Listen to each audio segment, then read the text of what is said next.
जइबोगे।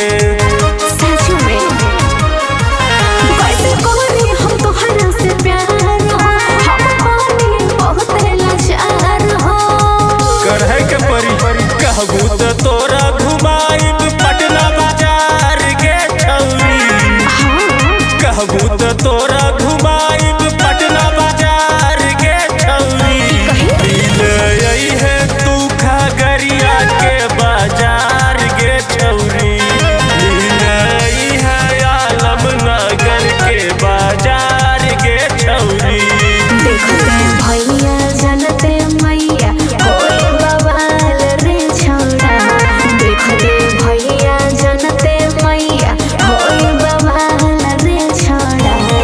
कैसे मिले अइबो आलमनगर बाजार रे छौड़ा। कैसे मिले अइबो आलमनगर बाजार रे छौड़ा।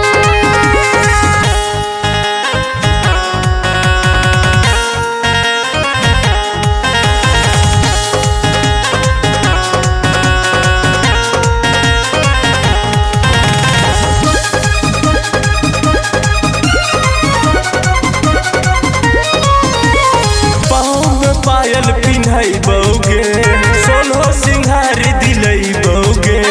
सज सबर के अइहेगे, मधेपुरा जिला घुमैबोगे। तनी बन ठन के जल्दी आ। सुना कैसे रही हम तोहरा से मिले हो, बहुत डर लगे मोर रसीले हो। जे कुछ होते देख लेबै।